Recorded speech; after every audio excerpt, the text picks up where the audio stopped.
My name is Savannah Draper, and I'm 29 years old. On the afternoon of my wedding, I stood in the foyer of the Fairmont Copley Plaza in Boston, feeling the weight of a $3,000 Vera Wang gown that I had saved for over 18 months to afford on a senior veterinary technician's salary. I am a professional who spends 45 hours a week at the North End Veterinary Emergency and Specialty Center, where I've assisted in over 400 complex surgical procedures, ranging from delicate spinal repairs on French bulldogs to life-saving gastric torsions on Great Danes. I am trained to maintain a heart rate of 60 beats per minute, while a lead surgeon navigates a scalpel millimeters away from a femoral artery. Yet as my mother-in-law, Judith, leaned in to embrace me, my composure fractured. Her silk shawl felt like ice against my bare shoulders, and as she squeezed me, she leaned in close enough for me to catch the sharp, cloying scent of expensive peppermint breath mints masking the acidic undertone of the $85 bottle of Farniente Chardonnay she had been sipping since noon. "Enjoy it while it lasts, honey," she whispered, her voice a low, vibrating rasp that only I could hear over the soft string quartet playing Pachelbel's canon in the background. "This dress isn't the only thing that's going to fall apart today. But I'm getting ahead of myself, and to understand the venom in that whisper, you have to understand the hierarchy of the Draper family. To the world, Judith and her husband, Harrison Draper, were the epitome of New England prestige, the kind of people whose names are etched into brass plaques at the entrance of private libraries. They lived in a sprawling 6-bedroom Victorian in Beacon Hill, a home filled with original mahogany woodwork, Persian rugs that cost more than my college tuition, and a stifling atmosphere of expectation. My husband Julian was their only son, the golden child who had followed the family tradition by becoming a junior partner at a top-tier corporate law firm. I, on the other hand, was the girl from the outskirts of Worcester, whose father worked at a regional shipping hub and whose mother spent 20 years as a public school secretary. In Judith's eyes, I wasn't just a commoner. I was a biological error that had somehow successfully infiltrated her bloodline. The months leading up to the wedding had been a calculated campaign of psychological warfare. Judith hadn't just criticized the menu, she had systematically insulted my career, my family, and my worth. During our tasting at the Fairmont, she had pushed aside a plate of Wagyu beef sliders and looked at me with a pained expression, as if the very air I breathed was contaminated. "I simply don't understand, Savannah," she had said, her voice carrying across the mahogany-paneled dining room, "why you insist on working in such a tactile environment. Surely Julian makes enough to allow you to volunteer at a museum or perhaps join a garden club. Scrubbing floors and dealing with animal waste seems so beneath a woman of your new standing." I had gripped my water glass so hard the condensation slicked my palm, reminding myself that she didn't know the precision required to intubate a neonate kitten or the emotional fortitude needed to console a family during a euthanasia. She only saw the dirt, never the discipline. On the day of the ceremony, the tension was palpable, a heavy fog that even the $1,000 floral arrangements of white peonies and eucalyptus couldn't mask.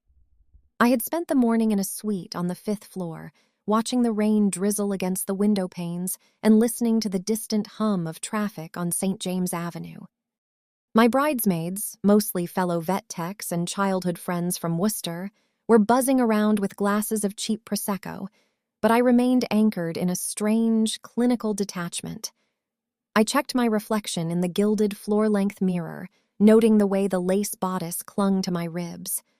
I had spent $2,000 on laser hair removal and another $1,500 on a professional makeup artist to ensure I looked like the version of a Draper bride Judith couldn't mock.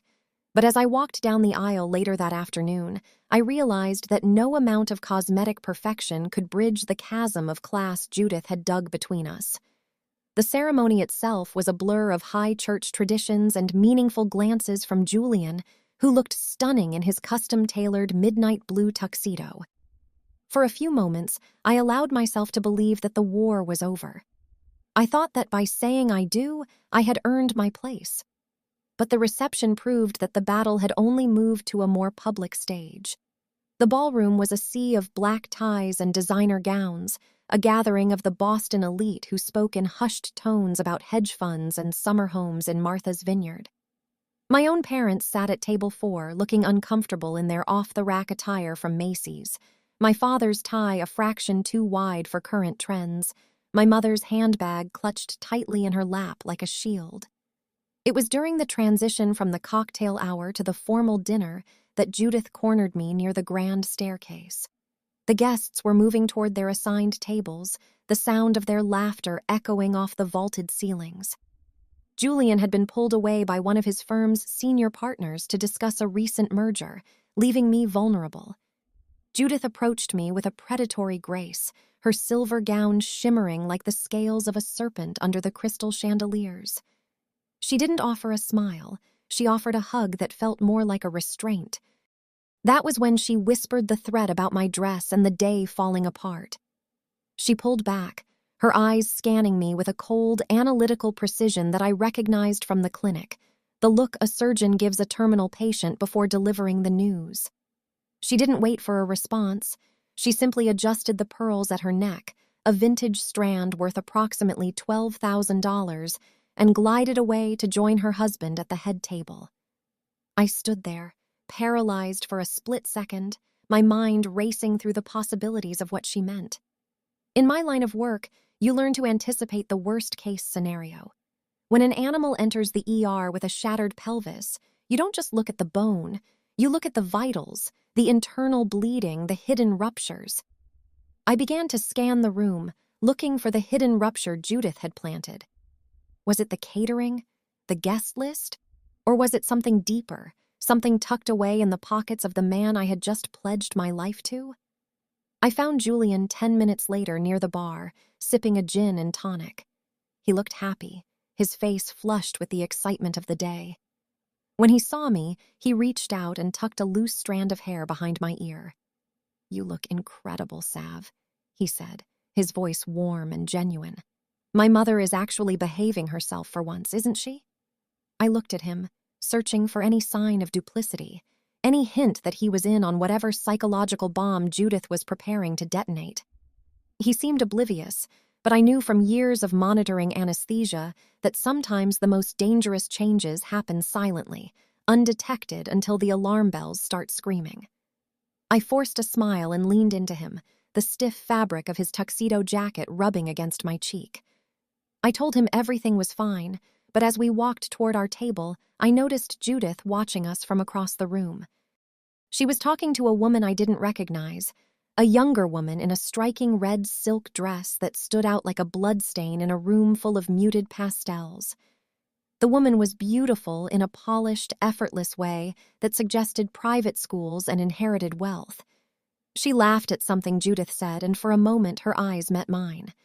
There was no warmth there, only a sharp, competitive curiosity. The dinner service began with a lobster bisque that cost $42 per bowl, followed by a radicchio salad with aged balsamic. I barely tasted the food. I was too busy watching the clock and watching Judith. Every time a server approached our table or a guest rose to make a toast, my stomach tightened. I felt like I was back in the operating room, waiting for the patient's oxygen levels to drop.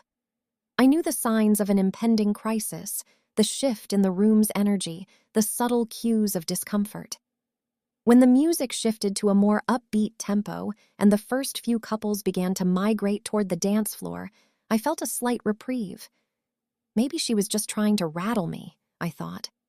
Maybe the whisper was just a parting shot, a final attempt to assert her dominance before I officially became a Draper. But then, I saw the maitre d' approach Harrison Draper and whisper something in his ear. Harrison's face, usually a mask of stoic indifference, paled. He looked at Judith, who nodded slowly, a small, triumphant smile playing at the corners of her mouth. I watched as Harrison stood up and made his way toward the microphone at the front of the room. This wasn't on the schedule. The toasts were finished, and the cake cutting wasn't supposed to happen for another 30 minutes. A hush fell over the ballroom as the guests turned their attention to the man who controlled the Draper fortune. Julian looked at me, confused. "What is he doing?" he whispered. I didn't answer. I just gripped the underside of the table, my fingernails digging into the expensive linen as I realized that the fall Judith had promised wasn't a metaphor. It was a planned public execution of my dignity, and as Harrison cleared his throat and adjusted his glasses, I realized that the senior veterinary technician who had handled 400 surgeries was about to face the one complication she couldn't fix with a scalpel or a suture.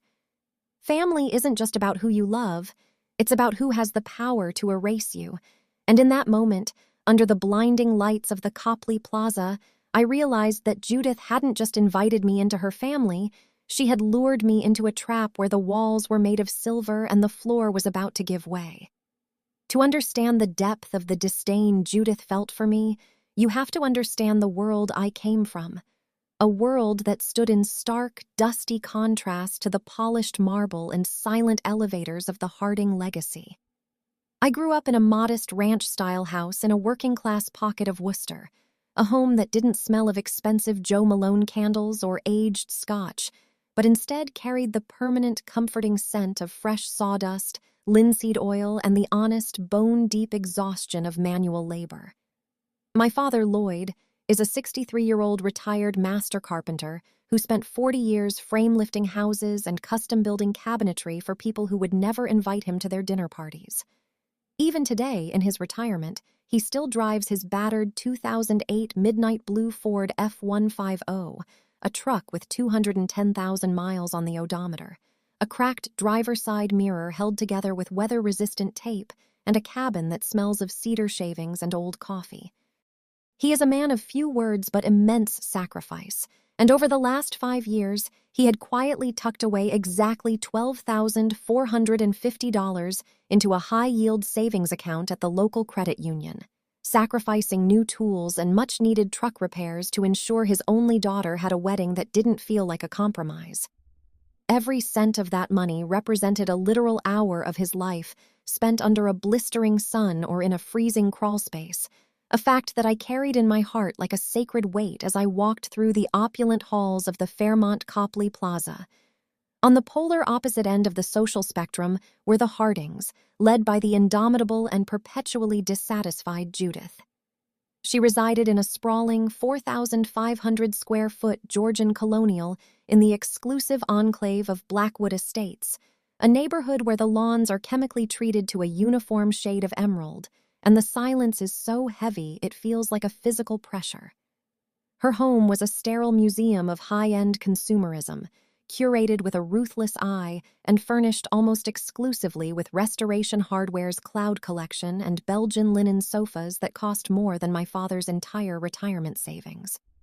To Judith, a home wasn't a place for living. It was a stage for performing her superiority, a backdrop designed to remind everyone who entered that they were guests in a kingdom they could never afford to inherit. The air in that house always felt thin to me, devoid of the warmth and messy reality of a life well lived, and Judith moved through those rooms like a high priestess of a religion founded on brand names and zip codes. For the last 18 months, Judith hadn't just been a difficult mother-in-law, she had been an active saboteur, conducting a systematic campaign to replace me in Marcus's life with a woman she deemed worthy of the Harding name. That woman was Paige Whitmore, a 26-year-old socialite whose primary achievement in life was possessing a massive trust fund and a degree from a boutique liberal arts college in a subject she jokingly referred to as leisure studies. Paige was the daughter of one of Judith's oldest friends, a girl who spent her winters in Aspen and her summers in Saint-Tropez, and who moved through the world with the kind of unearned confidence that only comes from knowing you will never, ever be truly hungry. Judith saw in Paige a mirror of her own superficial values, a premium model of a wife who would look perfect in the holiday cards and never embarrass the family by mentioning the price of a gallon of milk or the intricacies of a canine splenectomy. Throughout our engagement, Judith treated me like a budget-tier acquisition, a utilitarian choice Marcus had made because he somehow lacked the vision to secure the luxury upgrade. She would often make pointed remarks about the surgical clinic where I worked, suggesting that perhaps if I had spent more time focusing on my social graces and less time with my hands inside an anesthetized golden retriever, I might understand the nuances of the life I was entering. During our first formal Christmas dinner at the Blackwood house, she had presented me with a gift, a designer handbag that she claimed was last season's floor model, while simultaneously handing Paige, who had been invited as a family friend, a vintage gold locket that had belonged to Marcus's grandmother. The message was as loud as a gunshot. You are here on sufferance, a temporary fixture in a world built for people like us. Every interaction with Judith felt like an audit of my worth, a trial where the jury was already rigged. She would ask about my father's work with a forced, condescending curiosity, her eyes glazing over the moment I mentioned his craftsmanship or the pride he took in a finished staircase.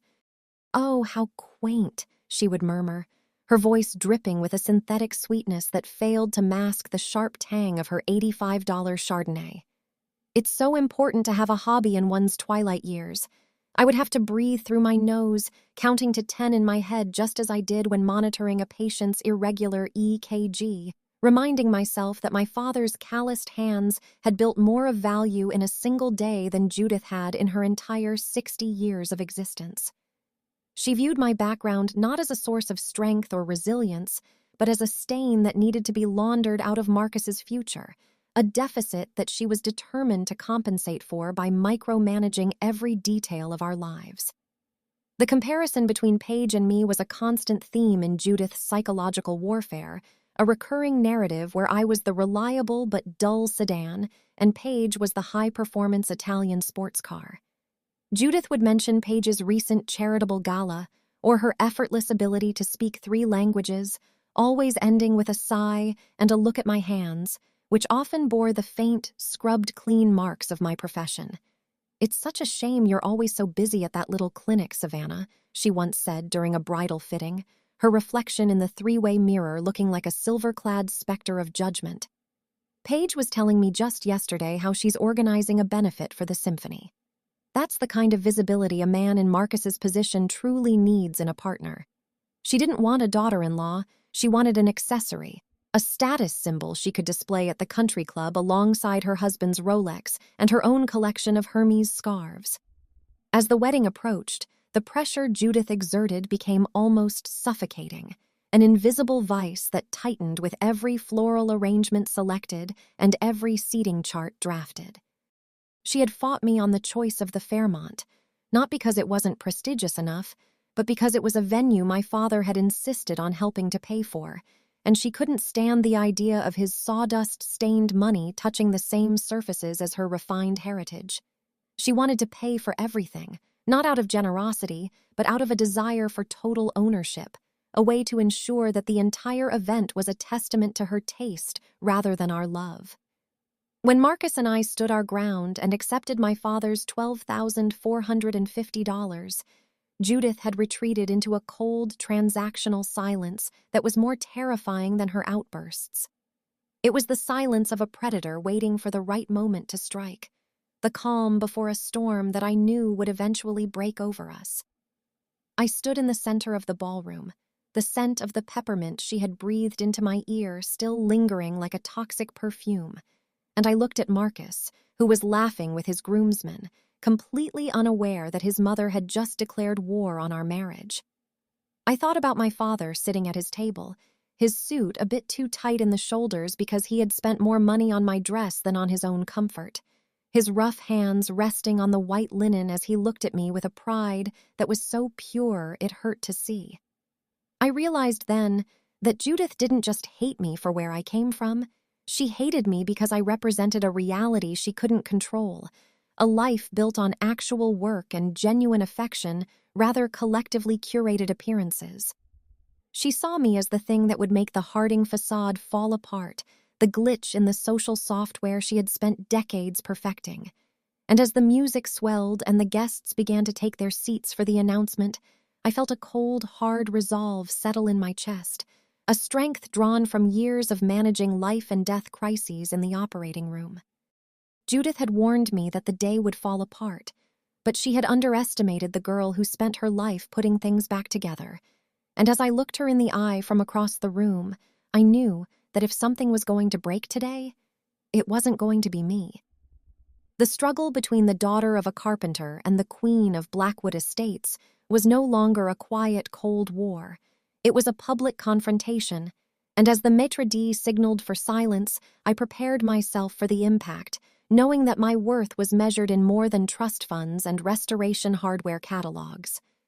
Family isn't about the furniture you own or the vintage of the wine you drink. It is about the grit in your soul and the people who stand by you when the shadows start to stretch. And I was going to show Judith exactly what a budget option could do when pushed to the edge of her patience. The betrayal that would eventually dismantle the fragile peace of the Harding-Draper union did not occur at the altar under the gaze of 200 guests, nor did it happen during a heated exchange over the guest list, but instead, it unfolded in the silent, air-conditioned isolation of the Magnolia Suite at exactly 10:47 in the morning. While I was standing out on the manicured north lawn of the Fairmont, squinting against the oppressive 88-degree Georgia heat for our pre-ceremony portraits, Judith had remained behind in the bridal suite, claiming with a dramatic, practiced wince that her right knee was flaring up due to the humidity. She had ushered the bridesmaids and the hairstylists out of the room with a wave of her manicured hand, insisting she just needed 10 minutes of quiet and a glass of Pellegrino to settle her nerves. What she didn't realize was that my maid of honor, Sarah, a fellow veterinary technician who shared my clinical obsession with documentation, had set up a GoPro Hero 12 Black on a professional-grade Manfrotto carbon fiber tripod in the far corner of the suite to capture the behind-the-scenes moments of the morning. The wide-angle lens, tucked discreetly behind a massive vase of white hydrangeas, sat silent and unblinking, recording every calculated movement Judith made once the heavy oak doors clicked shut and she was left alone with my wedding dress. The footage, which I would only see much later with a hollow chest and trembling hands, showed Judith rising from the velvet settee with an agility that completely betrayed her supposed knee injury. She didn't hesitate.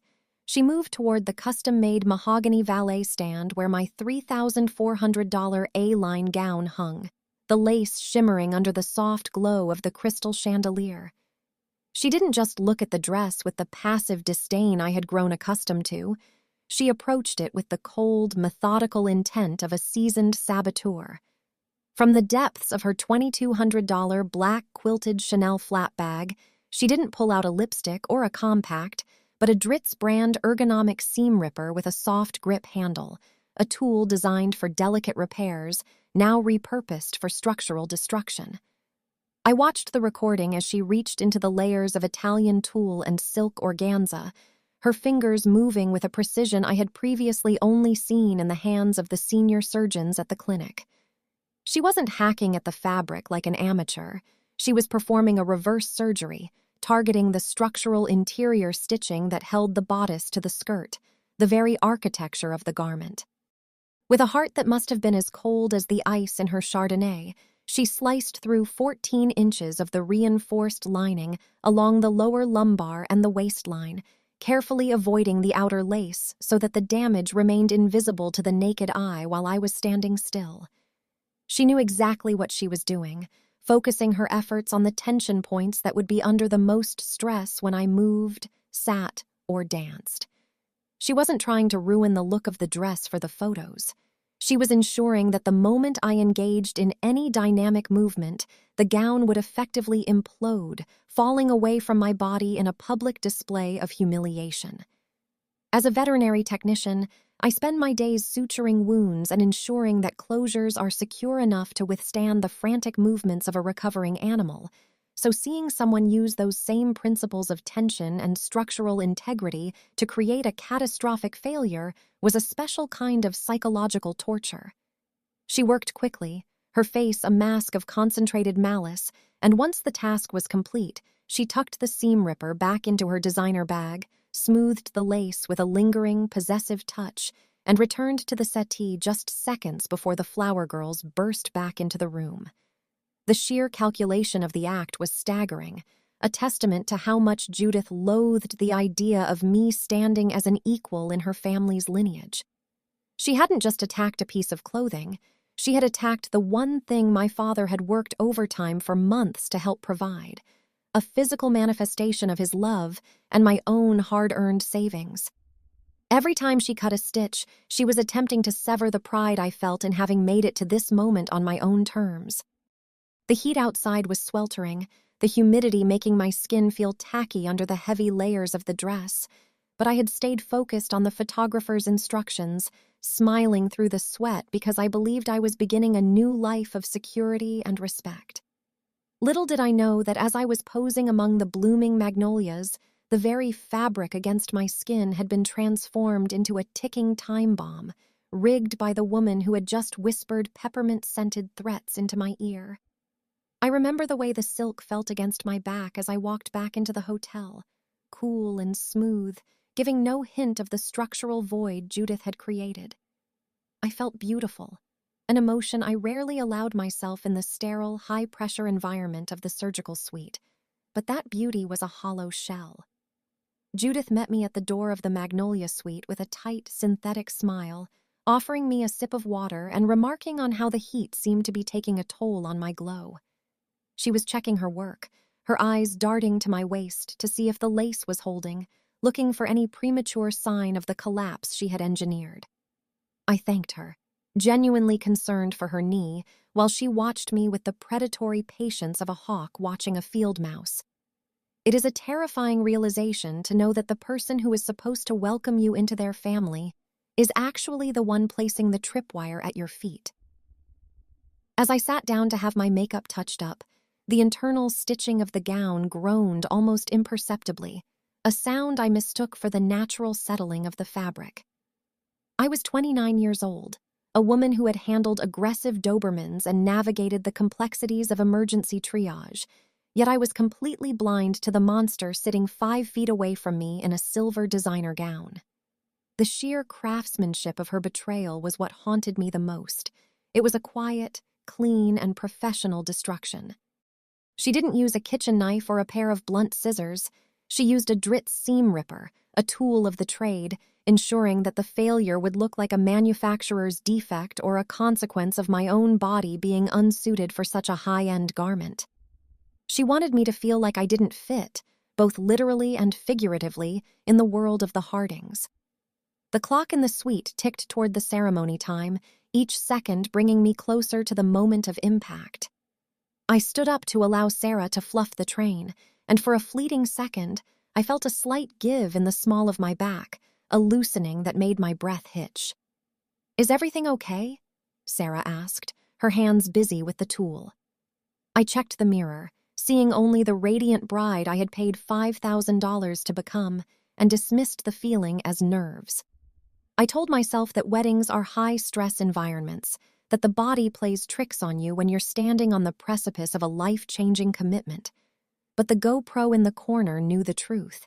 It held the digital evidence of Judith's handiwork, the frames of video capturing her leaning over the dress with a look of pure, unadulterated triumph.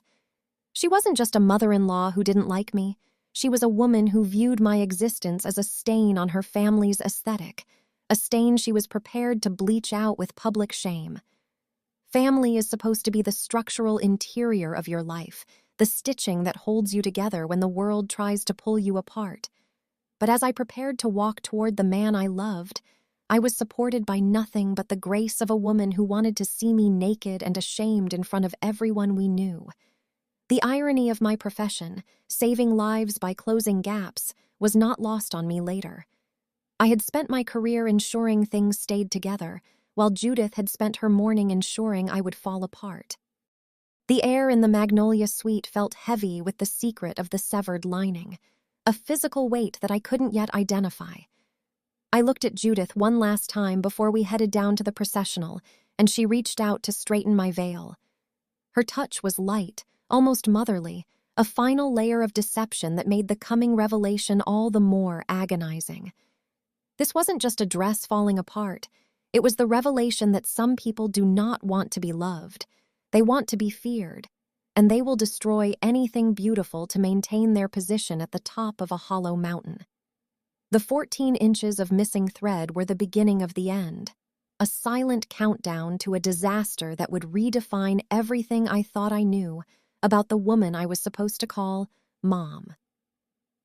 The transition from a celebratory bride to a woman witnessing the cold-blooded assassination of her own dignity occurred at exactly 6:14 in the evening, tucked away in the sterile, fluorescent-lit sanctuary of the venue's handicap-accessible restroom.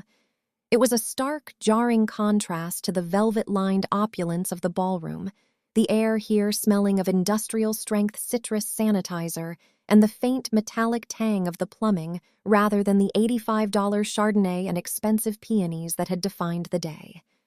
My bridesmaid Rachel, who also worked as a veterinary technician and possessed a mind as sharp and organized as a surgical tray, had her Dell XPS 15 laptop balanced precariously on the stainless steel baby-changing station, its high-resolution infinity-edge display cutting through the dimness of the room with a clinical, unforgiving light.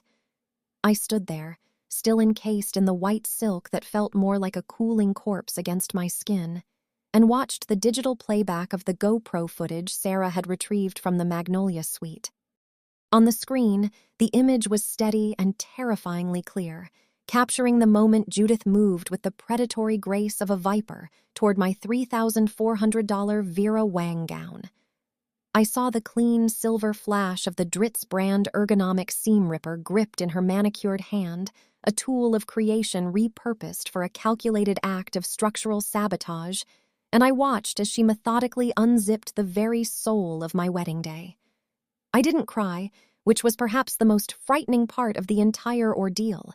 Instead, I felt a wave of cold, mechanical clarity wash over me, the kind of absolute emotional detachment I usually reserved for the most chaotic moments in the emergency surgery suite when a patient's vitals are crashing and there is no room for the luxury of panic.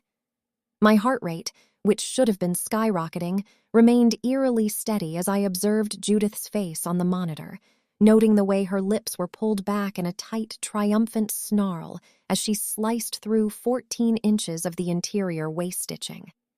It was a reverse surgery, a deliberate attempt to ensure that the dress would fail at the most public moment possible, and as I watched her tuck the tool back into her $2,200 quilted Chanel bag, the last vestiges of my naivety were incinerated.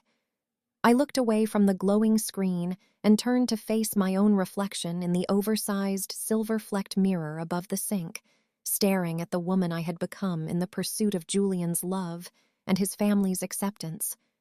I looked at the garnet earrings Judith had presented to me with such faux maternal warmth earlier that morning, jewelry that I now realized were likely cheap, gold-plated fakes intended to mock my lack of pedigree, and I felt the weight of the shredded fabric hanging precariously off my hips. The structural integrity of the dress was gone, the heavy A-line skirt now held to the bodice by nothing more than a few remaining threads of decorative lace that groaned with every breath I took.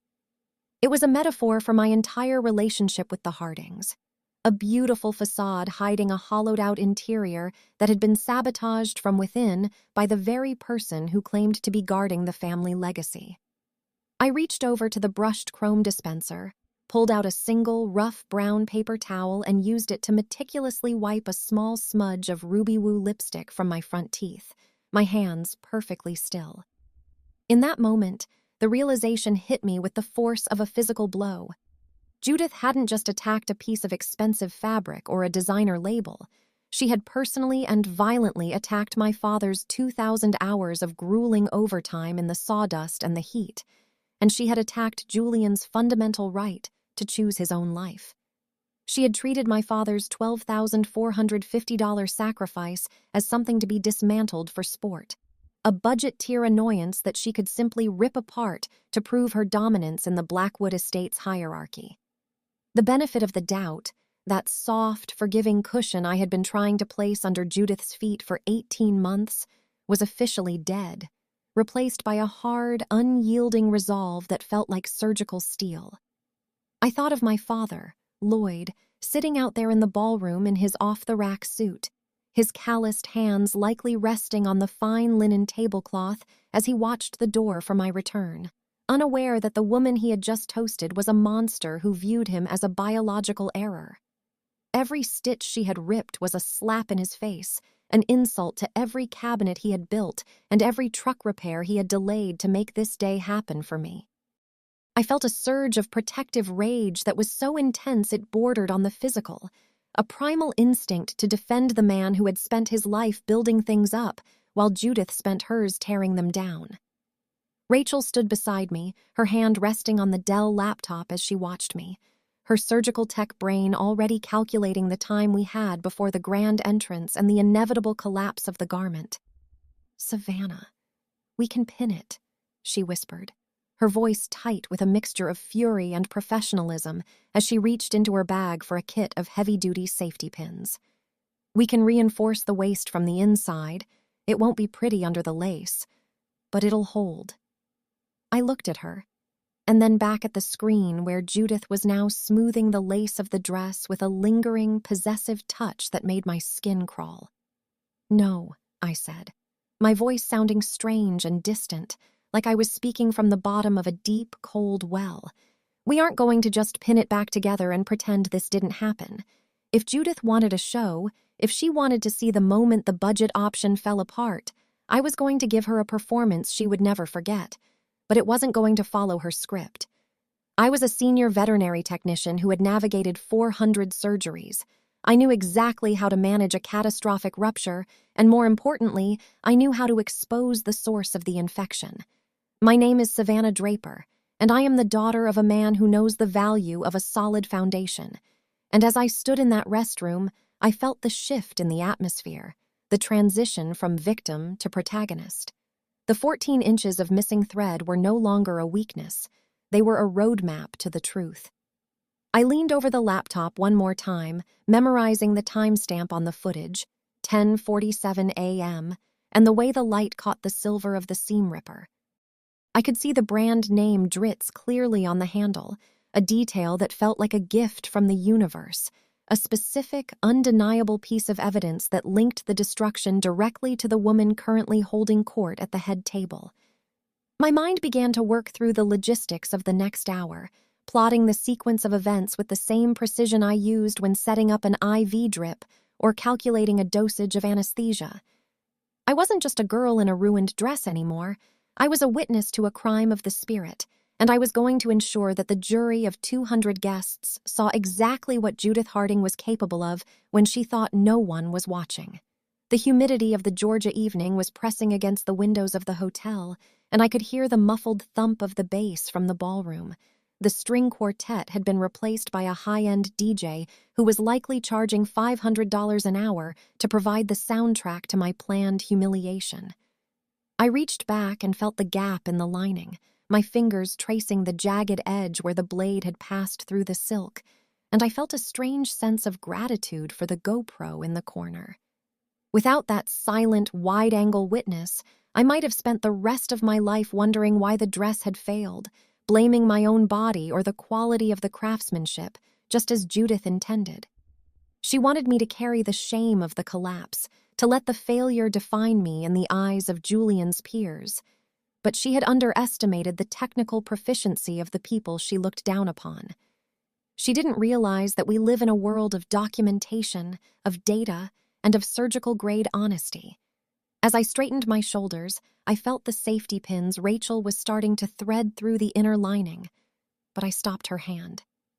"Keep them hidden," I told her, my eyes fixed on my own reflection. "We only need it to hold long enough for me to reach the microphone." I was going to walk back into that ballroom not as the budget model she could discard, but as the daughter of Lloyd the carpenter, a woman who knew exactly how to dismantle a house built on lies. Family isn't the blood that runs through your veins, and it certainly isn't the expensive peppermint breath and vintage Chardonnay Judith used to mask her rot. Family is the people who help you film the truth when the world is trying to gaslight you into silence.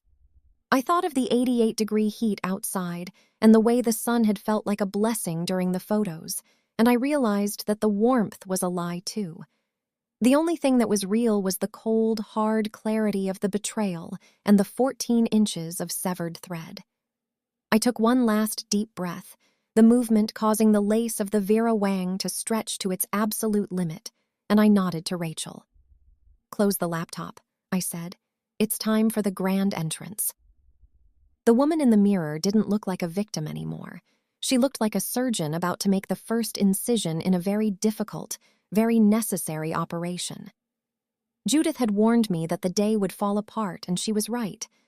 But she had failed to realize that when a structure is built on a foundation of malice, the only way to fix it is to let it crumble entirely so you can build something honest on top of the ruins.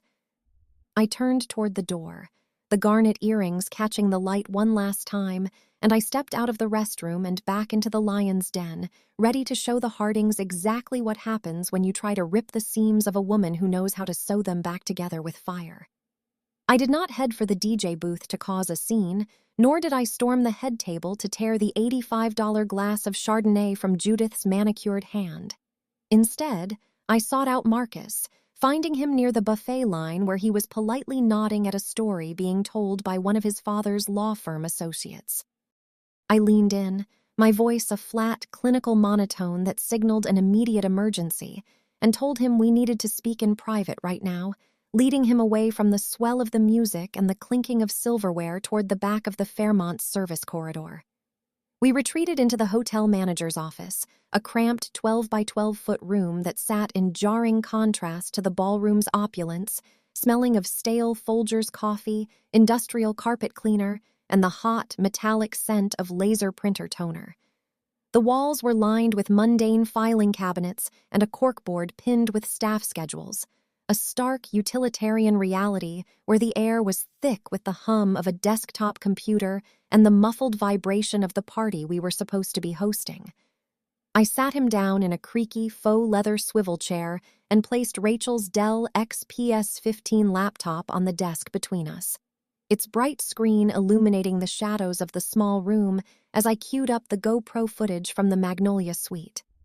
I made him watch the video not once, but twice, forcing him to witness the calculated destruction of our wedding day in high-definition detail that left no room for excuses or misunderstandings. The first time, Marcus sat in a stunned, paralyzed silence, his eyes fixed on the image of his mother as she navigated the interior of my $3,400 Vera Wang gown with the precision of a professional saboteur. During the second playback, I watched his face instead of the screen, tracking the precise moment his world fractured at the 0214 mark of the recording. At that exact second, the camera captured Judith as she finished slicing the 14th inch of structural lining, a thin, triumphant smile spreading across her face as she meticulously tucked the Dritz brand ergonomic seam ripper back into her $2,200 quilted Chanel flat bag. It wasn't just a look of satisfaction. It was a look of pure, unadulterated malice, the expression of a woman who had successfully rigged a bomb and was now looking forward to the explosion. I saw the blood drain from Marcus's cheeks, replaced by a hard, chalky paleness, and his jaw set with a physical tension that looked like it might crack his teeth. He didn't yell, and he didn't offer a frantic defense for a woman who had just committed a crime against his wife. Instead, he exhibited a cold, terrifyingly efficient clarity that reminded me exactly why he was a top-tier corporate lawyer in the city of Boston. He reached into the pocket of his midnight blue tuxedo, pulled out his titanium-framed iPhone 15 Pro, and signaled for me to airdrop the original 4GB 4K video file directly to his device, his thumb tapping the screen with a mechanical, rhythmic precision. Once the transfer was complete and the blue progress circle had vanished, he didn't return to the ballroom to confront her. He bypassed the emotional outburst entirely and moved straight to the logistical jugular. He hit a contact in his phone and dialed Caleb, our close friend and a senior forensic auditor who was currently sitting at table 6 among the firm's elite, probably analyzing the cost per ounce of the lobster bisque. Marcus didn't waste time with pleasantries or context, his voice dropping to a low, vibrating whisper that carried more weight than a scream as he gave Caleb a direct, chilling order. "Caleb, I need you to step out of the ballroom and access the private portal for the wedding trust fund distributions," he said, his eyes never leaving the frozen image of his mother's smile on the laptop screen. "I want a full audit of every invoice submitted for the wedding expenses over the last 18 months, specifically looking for discrepancies in the floral and catering line items, and I need it now, before the cake is cut. The air in the office felt like it was being vacuum sealed, the silence between us heavy with the realization that Judith hadn't just sabotaged a dress. She had likely been conducting a much larger, more sophisticated campaign of financial and emotional fraud. As Marcus hung up the phone, he looked at me, and for the first time in our 3-year relationship, I saw a version of him that was entirely disconnected from the Harding legacy. He wasn't the golden son or the dutiful heir. He was a man who had just seen the architect of his life set fire to his foundation. I reached out and touched the sleeve of his tuxedo, feeling the fine wool under my fingertips, and realized that Judith's plan to make me fall apart had backfired with catastrophic results. She wanted to expose me as a budget-tier failure, a girl from Worcester who couldn't handle the pressure of the elite, but instead, she had forced her son to turn his professional brilliance against her.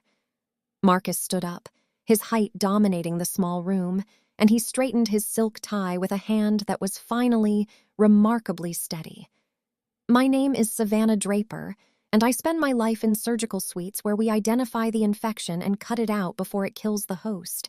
And as I looked at my husband in the dim light of the manager's office, I realized that he had finally picked up the scalpel. The $13,000 my father had saved, the 2,000 hours of overtime, and the simple, honest pride of a carpenter's daughter were no longer just sentimental concepts.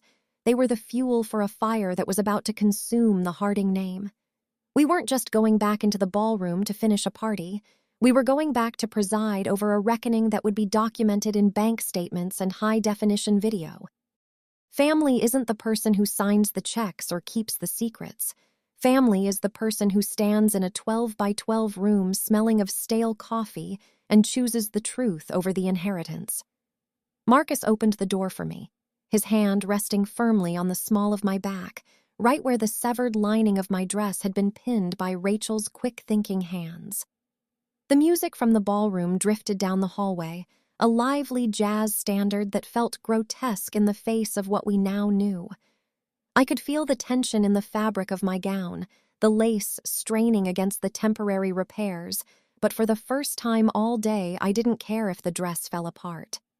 The facade was already gone, ripped away by a 14-inch incision made by a woman who thought she was untouchable.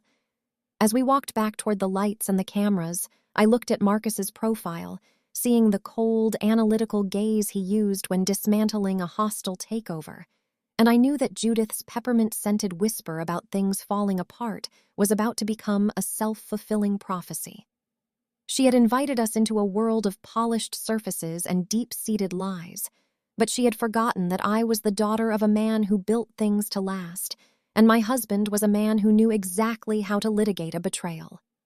The manager's office remained behind us, a silent witness to the moment the Harding empire began to bleed, and as we stepped back into the public eye, I felt a strange, soaring sense of freedom. The budget option wasn't just surviving, she was about to lead the prosecution, and as Caleb signaled to us from the edge of the dance floor, his face grim as he clutched his own phone, I realized that the real wedding ceremony was only just beginning. Everything about the night had changed. The $85 Chardonnay now tasted like vinegar in my memory, and the $3,400 dress felt like a battle-worn uniform. We moved through the crowd like ghosts, ignored by the guests who were still caught up in the performance of wealth and happiness. Judith was visible at the head table, laughing with Harrison and leaning over to whisper something into the ear of the young woman in the red dress, her confidence radiant and nauseating. She thought she had won, that the trap was set and the trigger was under her thumb, but she had failed to account for the digital trail and the loyalty of a husband who was finally tired of the charade. I felt the weight of my father's sacrifice in my chest, a solid, unyielding anchor that gave me the strength to keep my head high as we approached the stage. This wasn't about a dress anymore, and it wasn't about a social rivalry. It was about the fundamental difference between people who build and people who destroy. As Marcus reached for the microphone that Harrison had used only moments ago, the room began to quiet, the guests sensing a shift in the atmosphere that no amount of expensive floral arrangements could hide. The truth was no longer hidden in the Magnolia suite or tucked away in a Chanel bag. It was moving toward the center of the room, fueled by 4K video and forensic accounting. I stood by his side, the veterinary technician who knew exactly where to cut, and watched as the woman who had tried to erase me realized that the only thing falling apart tonight was her own carefully constructed lie. The clock on the ballroom wall, a gilded antique that had likely witnessed a century of Boston's most elite scandals, ticked forward to exactly 7:32 in the evening as the atmosphere in the Fairmont Copley Plaza shifted from festive celebration to the heavy, pressurized silence of an impending storm. Judith had originally timed her little masterpiece for the cake cutting, a moment she undoubtedly envisioned as the ultimate public shaming where the budget option she had so loathed would literally fall apart while the cameras were rolling and the three-tiered $5,000 fondant creation was being sliced. But Marcus, fueled by the cold digital evidence we had just processed in the manager's office, chose to move much earlier, cutting through the carefully choreographed schedule with the ruthless efficiency of a man who had spent his entire career identifying and neutralizing hostile threats. At that precise moment, the high-end sound system was pumping out the upbeat, brassy notes of September by Earth, Wind, and Fire, a song designed to fill the dance floor and mask the whispers of the elite. But the joy of the music felt discordant and hollow against the backdrop of the betrayal I now carried in the very seams of my dress. I watched from the edge of the floor, my hands trembling slightly as I clutched a glass of sparkling water, observing my husband as he walked with a slow, deliberate cadence toward the center of the polished oak dance floor.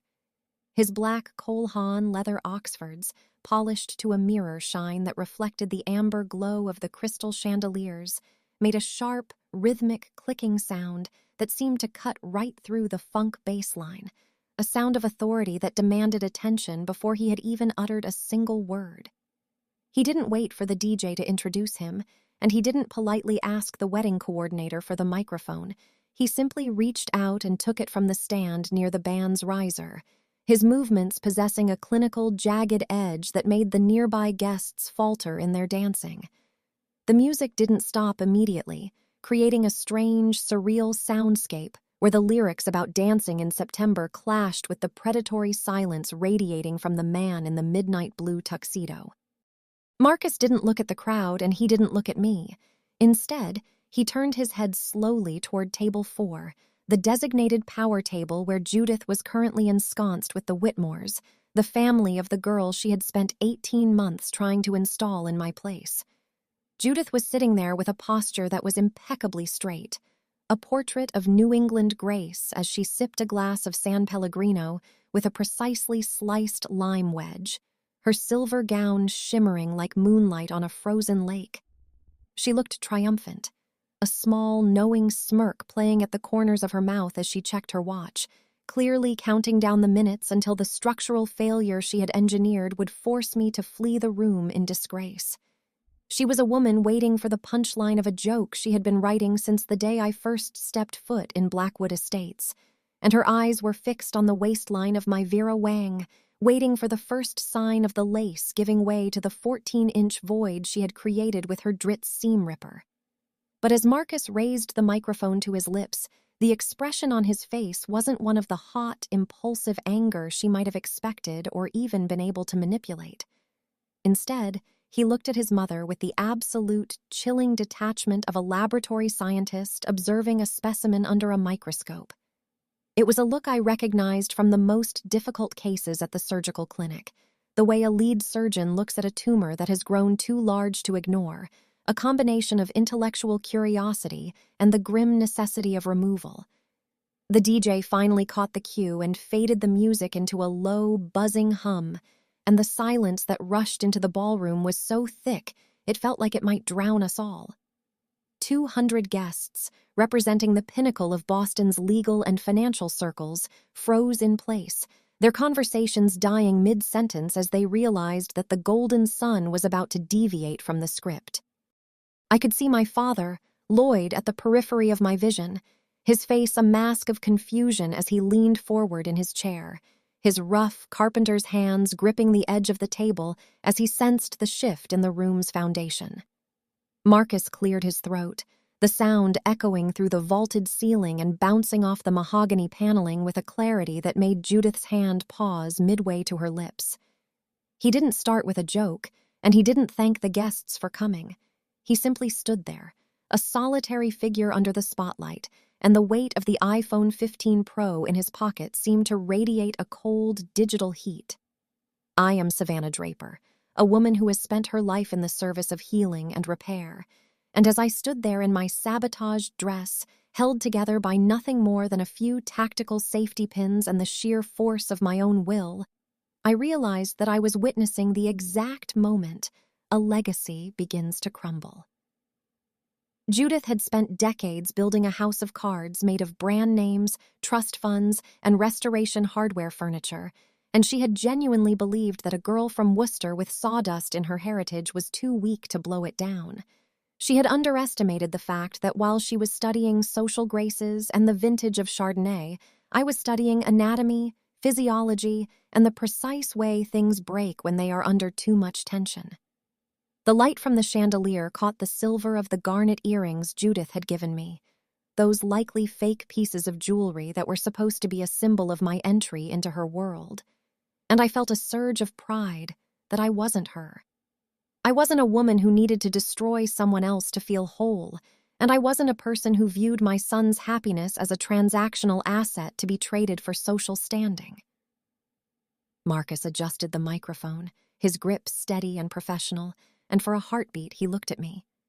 In that brief exchange of glances, I saw everything we had fought for over the last year and a half, the quiet dinners at my small apartment, the way he defended my career choices to his father, and the way he held me when the pressure of the Harding expectations became too much to bear. He wasn't just a lawyer in that moment. He was a husband who had finally seen the rot in the walls of his own home. Judith's smile didn't falter immediately. She was too well trained in the art of public performance for that. She simply tilted her head, a look of faux concern crossing her features, as if she thought her son was perhaps a bit too intoxicated or overwhelmed by the emotion of the day. She didn't yet realize that the trap she had set in the Magnolia Suite at 10:47 that morning had been recorded in 4K resolution, or that the forensic auditor at Table 6 had already found the discrepancies in the trust fund distributions that Marcus had ordered him to find. She thought she was still the one holding the scalpel, unaware that the patient had already been moved and the surgery she had planned was now being performed on her own reputation. The smell of the peppermint she had breathed into my ear earlier in the evening seemed to return to me, a cloying, artificial scent that now represented everything false about the world I had tried so hard to belong to. I looked at the guests, the sea of black ties and designer gowns, and realized that they were all witnesses now, not to a wedding but to an unraveling. The 88-degree heat of the Georgia afternoon had faded into a cool, crisp evening, but the ballroom felt sweltering, the tension rising with every second that Marcus remained silent. He was letting the silence do the work for him, allowing the weight of the room's expectation to press down on Judith until the cracks in her composure began to show. Finally, he spoke, his voice skipping across the room like a stone on a frozen pond. "Good evening, everyone," he began, his tone conversational and terrifyingly calm. "Before we proceed with the rest of the evening's festivities, there is a specific matter of craftsmanship and integrity that I feel compelled to address in front of the people who have known my family the longest." The way he said the word integrity was a direct hit, a verbal incision that I felt in my own chest. I could see Judith's fingers tighten around the stem of her glass, the lime wedge bobbing in the carbonated water as her mask finally began to slip. She knew. In that split second, she realized that the accident she was waiting for wasn't going to happen, or rather, it was going to happen to her instead of me. The 14 inches of missing thread in my dress were about to be replaced by a thread of truth that would tie her directly to the sabotage. My name is Savannah Draper, and I was raised by a man who taught me that if you build something wrong, it doesn't matter how much paint you put on it, it will eventually fail.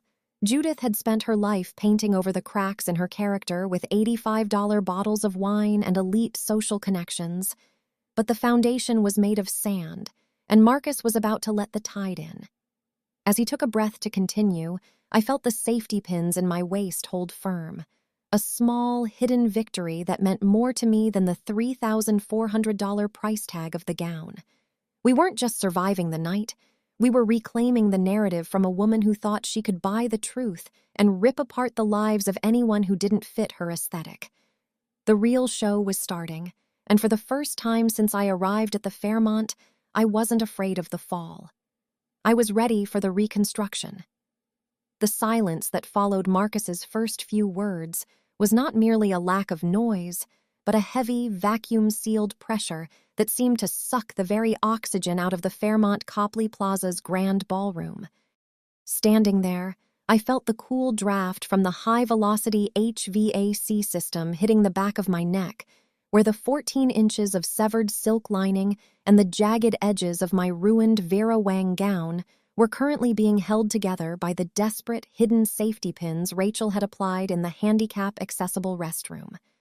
Marcus adjusted the microphone, his grip on the brushed steel handle steady and devoid of the tremors that should have accompanied such a public execution of his own family's reputation, and he spoke again, his voice hitting a steady, unwavering 75 decibels that projected to every corner of the 3,000-square-foot room. "Can I have everyone's attention for just a moment?" he asked, though it wasn't a question so much as a command that froze 200 of Boston's most influential lawyers, hedge fund managers, and socialites in various states of mid-meal stasis. My mother told me today, during a private moment before the ceremony, that marriage into this particular family isn't an easy path to walk, Marcus continued, his eyes scanning the room with a cold, analytical precision that skipped over the familiar faces of his firm's partners and landed squarely on table 4. I spent most of the afternoon trying to reconcile that statement with the woman I thought I knew. But after seeing the evidence, I finally, painfully, understand exactly why she said it. He didn't launch into a rambling emotional monologue or a tearful accusation that Judith could have dismissed as the dramatics of a stressed groom. Instead, he reached into the pocket of his midnight blue tuxedo and pulled out his iPhone 15 Pro, his thumb moving with a mechanical, practiced fluidity as he accessed the hotel's internal Wi-Fi network. With a few sharp taps on the screen, he bypassed the sentimental loop of childhood photos and vacation snapshots that had been scrolling on the peripheral 80-inch Sony Bravia high-definition monitors stationed around the perimeter of the ballroom. A soft, digital chime echoed through the room's surround sound system, and then the high-resolution 1080p footage from the GoPro Hero 12 Black that had been hidden behind the hydrangeas in the Magnolia Suite flickered to life. The frame rate was so high and the image so crisp that you could see the fine texture of the wallpaper and the way the dust motes danced in the light of the suite at 10:47 that morning. The guests, initially confused by the sudden shift from wedding montage to a static shot of a bridal suite, slowly leaned forward, their forks suspended halfway to their mouths as they watched the heavy oak doors on the screen close, leaving Judith Harding alone with my $3,400 wedding dress. The collective intake of breath from the room sounded like a sudden gust of wind as the screen displayed the 62-year-old matriarch of Blackwood Estates rising from the velvet settee with the predatory agility of a woman half her age. Everyone in that room, from the Whitmores in their custom-tailored suits to the junior associates looking for a way to climb the social ladder, saw the silver flash of the Dritz brand ergonomic seam ripper as it emerged from the depths of Judith's $2,200 black quilted Chanel flat bag. The resolution was so sharp that there was no room for denial. The camera caught the exact moment her manicured thumb pressed against the soft grip handle of the tool, and then it captured the methodical, surgical precision with which she began to slice through the structural interior stitching of my gown. The silence in the ballroom was absolute, a terrifying crystalline void that was only broken by the sharp metallic clatter of a silver salad fork hitting a fine bone china plate at table 12, a sound that seemed to ring out like a gunshot in the stillness. On the monitors, Judith didn't look like a woman of prestige or a pillar of the community.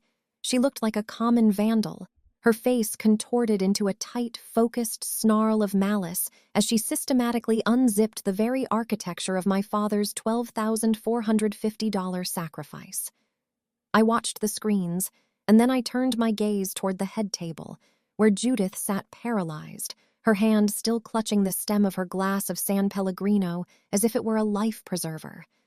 Her face, which had been flushed with the warmth of triumph and $85 Chardonnay only moments ago, had turned a haunting, ashen shade of gray that matched the slate blue silk of her $1,200 designer dress with a sickening symmetry.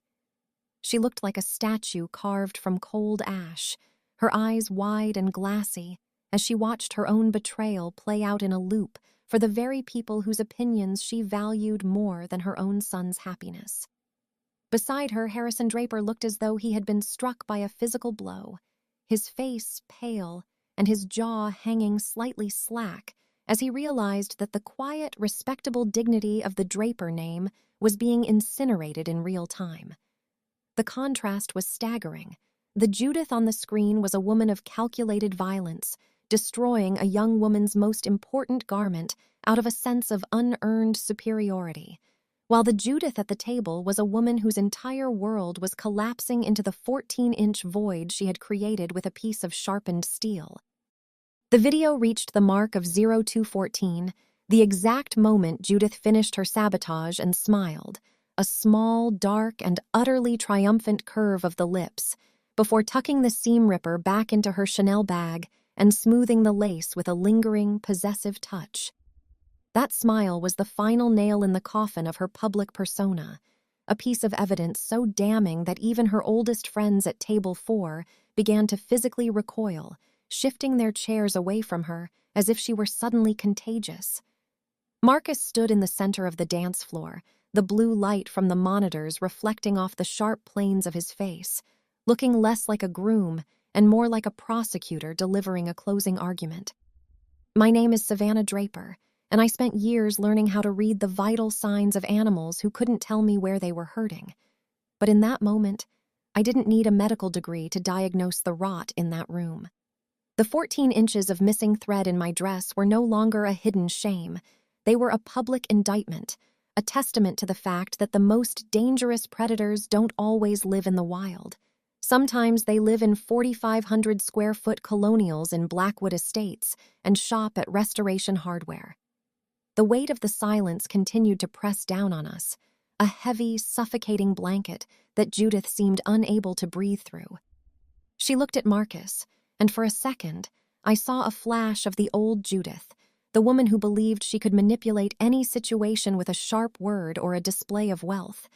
But it vanished as quickly as it appeared, smothered by the undeniable reality of the digital clock in the corner of the video frame. She had been caught in the act of being exactly who she was when no one was watching, and the people of Boston, who prized discretion above all else, were now forced to reckon with the fact that their queen was a saboteur. I felt Marcus's hand find mine in the dimness, his fingers lacing through mine with a strength that told me he was never letting go. And for the first time since Judith whispered that threat into my ear, the coldness in my chest began to thaw. We weren't just surviving her attack. We were standing on the ruins of her influence, and as the final frames of the video faded to black, leaving the monitors glowing with a soft, judgmental light, I realized that the dress didn't matter. The Vera Wang could fall to pieces right there on the floor, and I would still be the daughter of Lloyd the carpenter, a woman who knew the value of a solid foundation and the necessity of cutting out the infection before it could spread.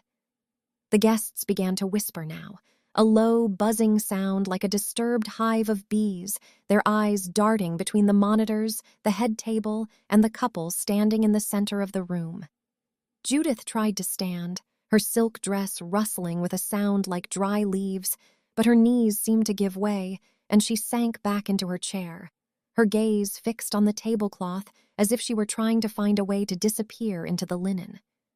Harrison leaned toward her, but he didn't offer a hand or a word of comfort. He simply looked at her with a profound, weary disappointment that suggested this wasn't the first time he had glimpsed the monster behind the silver-blue silk. This was the fall Judith had promised me, the moment of total collapse, but she had been wrong about who would be buried under the rubble. Family isn't the name you inherit or the trust fund you defend. It is the truth you choose to live by when the lights are at their brightest and the world is watching you decide who you are going to be. Marcus raised the microphone one last time, his voice now dropping to a level of intimacy that made every person in the room feel like they were part of a sacred, terrible confidence. "We came here today to celebrate a union built on honesty," he said, his words cutting through the buzzing whispers like a hot knife through wax. "And since my mother was so concerned about things falling apart, I thought it was only fair that we all saw exactly what kind of craftsmanship she brings to the table." As he spoke, I looked at my father, Lloyd, and saw him standing up at table 9, his off-the-rack suit jacket open and his rough, calloused hands resting on the back of his chair. He wasn't looking at the monitors or at Judith. He was looking at me, his eyes bright with a fierce, protective pride that made the $3,400 dress feel like the most valuable thing in the world, not because of the brand, but because of the man who had worked the overtime to help me wear it. He knew. He understood that the sabotage wasn't just about fabric. It was about the attempt to erase the worth of a woman who had spent her life building things that mattered. I stood taller, the safety pins at my waist holding firm against the tension of the moment, and I looked Judith Harding right in her ashen, defeated face. The Battle of Blackwood Estates was over, and the girl from Worcester was still standing, while the queen in the slate-blue silk was finally, irrevocably, unmasked. The music didn't start again, and the DJ didn't try to save the mood. The ballroom remained a courtroom of the elite, and as the waiters stood frozen with their silver trays, I realized that the real wedding, the one based on truth and the courage to protect it, had only just begun. We weren't just a bride and groom anymore. We were the survivors of a structural failure that Judith had engineered, and as we walked together toward the exit, the sound of our footsteps on the oak floor was the only thing that mattered in a room full of crumbling legacies and shattered silk. The immediate aftermath of Marcus's public revelation was not an explosion of noise, but a surgical, bone-chilling silence that seemed to vibrate through the very foundation of the Fairmont Copley Plaza. As the high-definition footage of Judith's betrayal faded into a static black screen on the 80-inch peripheral monitors, the 200 guests remained frozen, their collective judgment forming a physical weight that pressed down on the head table. I stood at the center of the dance floor, my hand firmly encased in Marcus's, feeling the jagged edges of my 14-inch severed lining resting against my skin. A secret no longer. The first movement came not from the guests, but from Marcus's father, Frank Draper, a man who had spent 35 years maintaining the stoic, ironclad dignity of the Draper name. He didn't scream at his wife, and he didn't offer a frantic defense to the crowd. Instead, he rose from his chair with a slow, agonizing deliberation that drew every eye in the room. He looked at Judith, who was huddled in her $1,200 slate-blue silk dress like a broken bird, and without uttering a single syllable, he reached down and unthreaded his gold wedding band from his finger. The sound of the ring hitting the polished wood of the table and coming to rest right next to Judith's half-empty glass of $85 Chardonnay was as sharp and final as a gavel in a courtroom. Frank turned his back on the woman he had shared a life with, walked past the stunned Whitmores, and exited the ballroom, his heavy footsteps echoing until the service doors clicked shut, signaling his walk toward his 2023 midnight black Cadillac Escalade and a life entirely separate from the rot of Blackwood Estates. The fallout was executed with the same clinical precision I use when debriding a necrotic wound in the surgical suite, ensuring that every trace of the infection was identified and neutralized. We didn't wait for the cake cutting, and we didn't stay for the awkward, stuttering apologies that the remaining Hardings tried to offer as we made our way toward the exit. By the following Monday morning, at exactly 9:00 a.m., While the rest of the Boston elite were likely whispering over their morning espressos at the Union Oyster House, Marcus sat in our home office and sent a formal, legally binding email to Judith. The document was a masterpiece of corporate law redirected toward familial preservation, informing her in no uncertain terms that her access to our lives, our home, and any future children we might have was permanently and irrevocably terminated. There was no room for negotiation, no bridge left unburned, and no possibility of a reconciliation founded on her typical brand of gaslighting. Furthermore, we informed her that we would be moving forward with a formal police report for criminal destruction of property, specifically citing the $3,400 value of the Vera Wang gown that she had methodically dismantled with her Dritz brand seam ripper. In the eyes of the law, she wasn't a matriarch or a woman of prestige. She was a common vandal who had intentionally destroyed a high-value asset, and we were prepared to let the legal system of the Commonwealth of Massachusetts treat her exactly as such. The honeymoon we had originally planned, a high-visibility, high-stress tour of European capitals designed to appease Judith's sense of international flair, was scrapped within hours of the wedding's collapse. Instead, we packed our bags into Marcus's car and drove south, seeking the quiet, unyielding sanctuary of a secluded cabin in the Blue Ridge Mountains of Georgia, a 1,200-square-foot structure made of honest timber and stone that smelled of pine needles and wood smoke rather than peppermint and expensive Chardonnay. We spent those 2 weeks far away from the stifling reach of the Harding Empire, watching the morning mist roll over the ridges and listening to the wind through the hemlocks. A world where the price of a dress or the contents of a trust fund meant absolutely nothing. I spent hours sitting on the porch in a pair of worn jeans and my father's old flannel shirt, feeling the sun on my face and the absence of the constant scratching pressure of Judith's expectations. For the first time in 18 months, I could breathe without checking the vitals of my own reputation, and Marcus could walk through a room without wondering which part of his identity his mother was trying to rewrite. We were no longer characters in a script written by a woman who valued appearances over souls. We were just two people who had survived a structural failure and were now busy building a new foundation on the solid ground of the truth. Back in Boston, the social exile Judith was facing was described by our remaining friends as a winter so cold it would freeze the Atlantic solid. The people she had spent decades cultivating, the charity boards, the garden clubs, and the inner circle of the Blackwood Estates elite, had retreated from her with a speed that was almost breathtaking.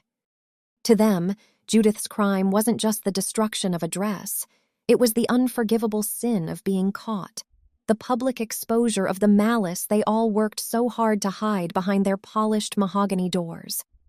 She was no longer invited to the seasonal galas. Her name was quietly removed from the guest lists of the most exclusive holiday parties, and the seat she usually occupied at the head of the country club's dining room remained pointedly empty.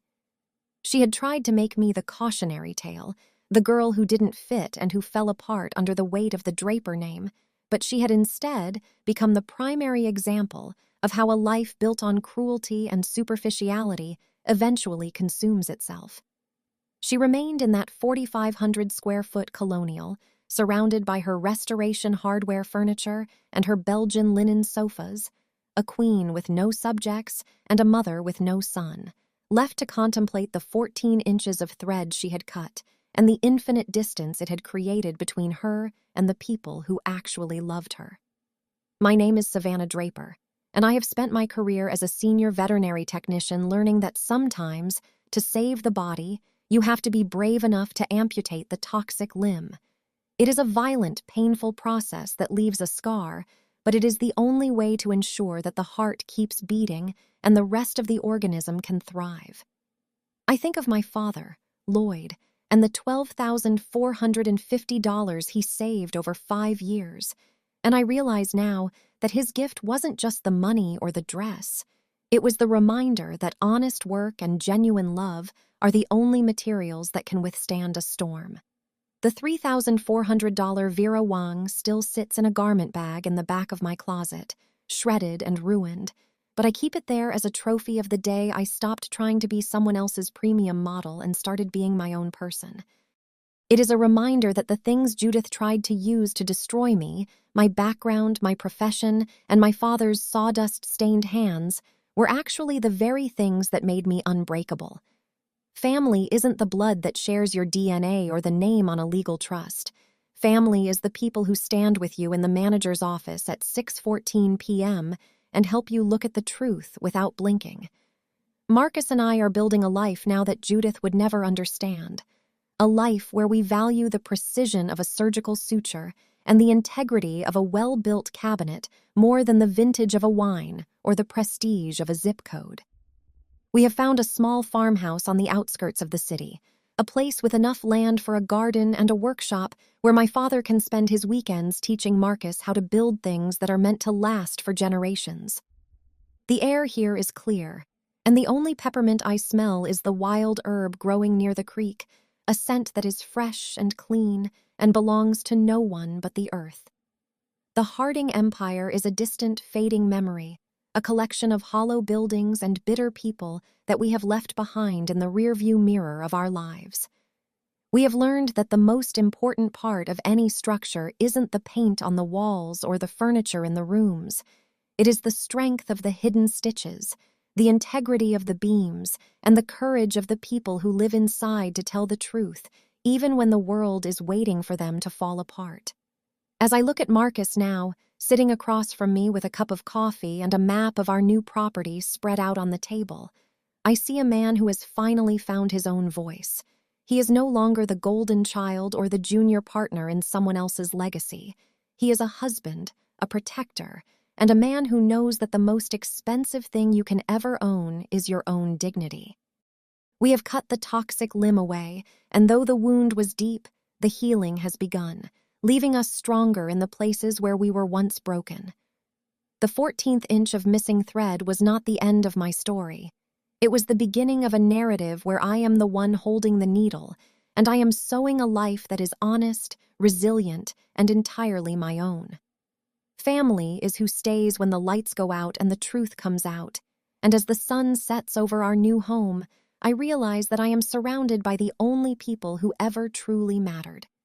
The budget option didn't just survive the premium sabotage, she outlasted the empire, and she did it with the grace of a woman who knows exactly what she is worth, stitch by stitch.